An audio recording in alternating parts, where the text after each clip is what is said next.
যে কোনো deep colour cake দেখতে যেমনটা সুন্দর ঠিক তেমনই স্বাস্থ্যসম্মত না। আসসালামু আলাইকুম, আজকে আপনাদেরকে ডিপ কালার কেক নিয়ে কিছু কথা বলবো। ডিপ কালার কেক দেখতে অনেকটা সুন্দর, তাই না? এটা মোটেও স্বাস্থ্যের জন্য ভালো না, কারণ এই টাইপের কেকগুলোতে আমাদের অনেকগুলো কালার ইউজ করতে হয়। তাই ডিপ কালার কেকগুলো খাওয়ার পর হাতে মুখে জিপায় লেগে যাবে, এটাই স্বাভাবিক। কেকের কালারটা সুন্দর করার জন্য আমাদের অনেকগুলো কালার ইউজ করতে হয়, যার কারণে কেকের স্বাদ কিছুটা তিতা লাগতে পারে। এই টাইপের কেকগুলো অর্ডার করার আগে বুঝে শুনে অর্ডার করবেন। অনেক কাস্টমার আছে যারা কেক খাওয়ার পর অনেক ধরনের কথা বলে।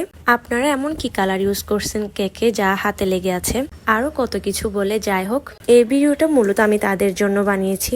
আমি বারবার বলছি, ডিপ কালার কেক অর্ডার করার আগে আপনারা বুঝে শুনে অর্ডার করবেন। কেকের ক্রিমে বেশি কালার ইউজ করার কারণে এটি হাতে মুখে জিপায় লেগে যাবে। এই টাইপের কেকগুলো বানাতে আসলে অনেক ঝামেলার।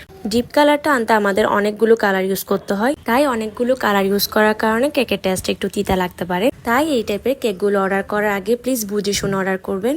সবাই ভালো থাকবেন, আল্লাহ হাফেজ।